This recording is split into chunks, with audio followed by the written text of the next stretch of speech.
दोस्तों, मेरा नाम है कुमकुम बिनवाल। मैं हमेशा इस बात को मानती हूँ कि हमारे देश में अगर कोई नेता कोई भी यात्रा करता है, किसी भी तरह की यात्रा करता है, तो उसको उसका फायदा आज नहीं तो कल देर सवेर होता ही होता है। राहुल गांधी के साथ एग्जैक्टली यही हुआ दोस्तों। जब राहुल गांधी ने भारत जोड़ो यात्रा शुरू की, लोगों ने उनका मजाक उड़ाया कि इस तरह की यात्राओं का वक्त निकल चुका है, राहुल गांधी को क्या फायदा मिलेगा। लेकिन उनकी 2 भारत जोड़ो यात्राओं ने न केवल उनकी पूरी की पूरी छवि बदल कर रख दी, बल्कि बीजेपी के पैरों तले जमी खिसका दी। अब मैं आपको बताने वाली हूं दोस्तों, भारत जोड़ो यात्रा के बाद राहुल गांधी की उस यात्रा के बारे में जो है तो बड़ी छोटी, भारत जोड़ो यात्रा नहीं है वो, लेकिन राहुल गांधी नहीं, पूरी की पूरी कांग्रेस पार्टी के वारे न्यारे यात्रा कर सकती है और बीजेपी के माथे पर बल इस यात्रा ने क्यों ला दिया है। दोस्तों, महाराष्ट्र में इस साल चुनाव होने आप जानते हैं, और महाराष्ट्र में बीजेपी की क्या गत हुई है इस लोकसभा चुनाव में ये भी आप जानते हैं। 48 सीटों में से 31 सीटें इंडिया गठबंधन ने महाराष्ट्र में जीती हैं और अकेले कांग्रेस ने 13 सीटें जीती है। मतलब कांग्रेस सबसे बड़ी विनर के तौर पर महाराष्ट्र में उभर कर आई है और कांग्रेस का संगठन भी रहा है महाराष्ट्र में। अब उसका संगठन भले ही बिखर गया हो, लेकिन कांग्रेस ने लंबी सरकारें चलाई है महाराष्ट्र में, और इसीलिए महाराष्ट्र में होने वाली इस विधानसभा चुनाव से पहले एक बेहद ही महत्वपूर्ण यात्रा है जिसमें राहुल गांधी होने वाले हैं शामिल। दोस्तों, महाराष्ट्र के पंढरपुर में भगवान श्री कृष्ण के प्रसिद्ध मंदिर जिसमें विट्ठल रूप भगवान का विराजमान है, उसकी एक यात्रा है वारी यात्रा, पंढरपुर की यात्रा, जिसमें लाखों श्रद्धालु शामिल होते हैं। हर साल इसी महीने वो यात्रा होती है और करीब 15 दिन यात्रा चलती है, 250 किलोमीटर यात्रा चलती है। अब जानकारी मिली है कि 13 या 14 जुलाई को, इसी 13 या 14 जुलाई को राहुल गांधी इस यात्रा में शामिल होने वाले हैं। बाकायदा इसके लिए उन्हें महाराष्ट्र के सबसे दिग्गज नेता शरद पवार की तरफ से निमंत्रण भी मिला है।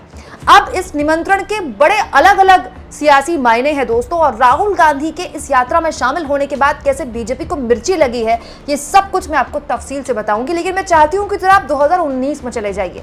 2019 का वो दौर जब शरद पवार ने, जब 2019 में कांग्रेस की बहुत बुरी गत हुई थी लोकसभा चुनाव में, तो कांग्रेस पार्टी के लिए उजड़ी हुई हवेली कहा था, कांग्रेस पार्टी को उजड़ी हवेली कहा था।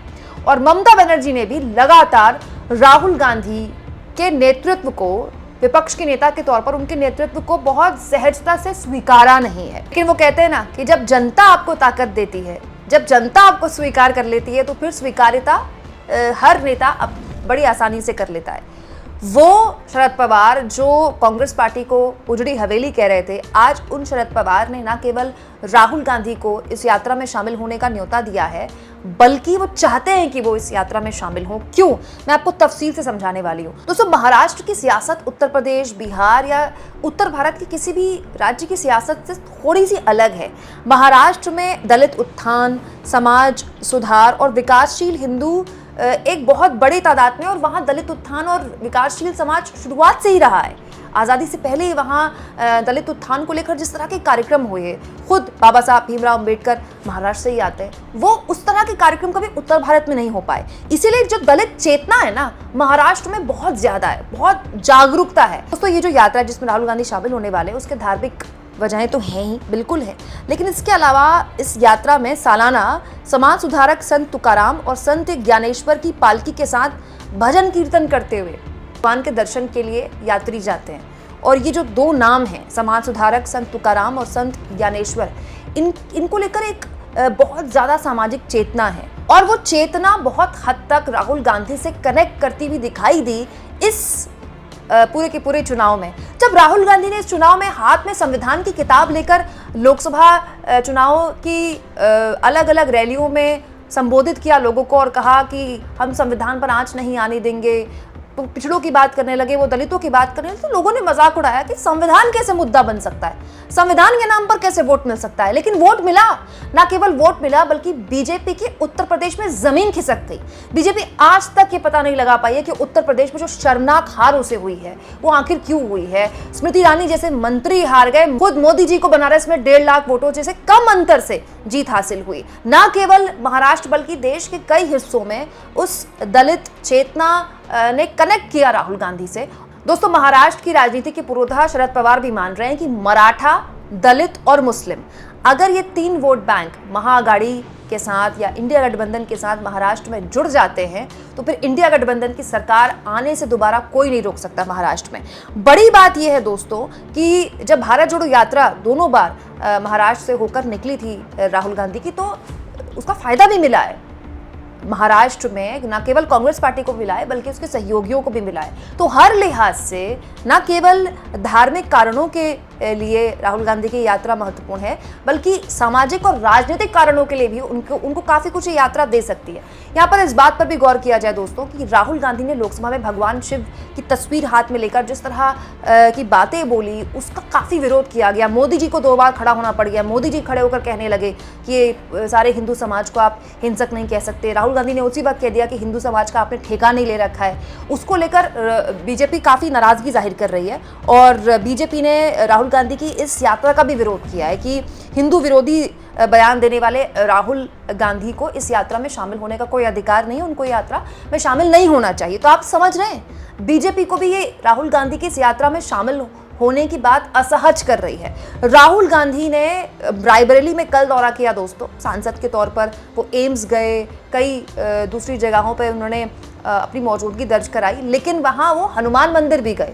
तो राहुल गांधी इस बात को समझ रहे हैं कि जिस सॉफ्ट हिंदुत्व की वो बात करते हैं वो केवल बात से नहीं होगा, उनको जमीन पर उसको उतारना होगा। और महाराष्ट्र में पंढरपुर यात्रा एक बहुत ही महत्वपूर्ण यात्रा है, बहुत ज्यादा महत्वपूर्ण यात्रा है। अगर उसमें राहुल गांधी कदमताल मिलाते हुए अपने सहयोगियों के साथ चलते हैं तो इससे कई मैसेज एक साथ साधने की वो सफल होते हैं। सबसे पहला मैसेज जिस सॉफ्ट हिंदुत्व की वो बात करते हैं, जिसमें दलित भी हैं, जिसमें पिछड़ी जाति के लोग भी हैं और जिसमें वो लोग भी हैं जो बीजेपी के हिंदुत्व से अपने आप को कनेक्ट नहीं करते। और यकीन मानिए इस देश में बहुत बड़ी आबादी है हिंदुओं की जो बीजेपी के उस हिंदुत्व से, बीजेपी की हिंदुत्व वाली पॉलिटिक्स से कनेक्ट नहीं करती है। दूसरा और सबसे महत्वपूर्ण, सहयोगियों की स्वीकार्यता उनको मिलती है। शरद पवार उनको बुला रहे हैं। राहुल गांधी अगर इस तरह की यात्रा करेंगे तो हो सकता है उद्धव ठाकरे उनके साथ हो या उनके बेटे उनके साथ चले। तो जमीन पर राहुल गांधी का एक बार फिर से उतरना, इस यात्रा में शामिल होना, यात्रा में जितनी वक्त वो पैदल चलेंगे लगातार उनके साथ लोग जुड़ेंगे दोस्तों। और सबसे महत्वपूर्ण, मीडिया कवरेज मिलेगी। महाराष्ट्र में जितने भी लोकल चैनल्स हैं, अखबार हैं, इस यात्रा को बहुत बड़ी कवरेज मिलती है क्योंकि बहुत बड़ी तादाद में लोग इसमें जुड़ते हैं। जब राहुल गांधी इस यात्रा में शामिल होंगे तो नेशनल मीडिया की कवरेज मिलेगी और जब नेशनल मीडिया की कवरेज आपको मिलती है तो उस तरह से अब नहीं मिल सकती जिस तरह से पिछले 10 सालों से मिल रही है। अब राहुल गांधी की रणनीतियों को लेकर चर्चा होगी, राहुल गांधी की राजनीति को लेकर चर्चा होगी और चर्चा होगी महाराष्ट्र की राजनीति को लेकर। तो राहुल गांधी ना केवल हर लिहाज से मीडिया फुटेज हासिल करेंगे बल्कि बीजेपी की जो राजनीति है हिंदुत्व को लेकर उसको धराशाही करने की जोर आजमाइश भी करेंगे और महाराष्ट्र में जो बीजेपी की हार का लोहा गर्म है उसमें हथौड़ा मारने की भी यहाँ पर काम करेंगे। अब देखिए, एक तरफ तो महाआघाड़ी अपनी एकता का एक तरह से प्रदर्शन करेगा इस यात्रा में और दूसरी ओर अभी तक एनडीए का अता पता नहीं है। क्या वाकई में अजित पवार एनडीए में बने रहेंगे? अजित पवार को लेकर लगातार सरगर्मियां तेज हो रही हैं।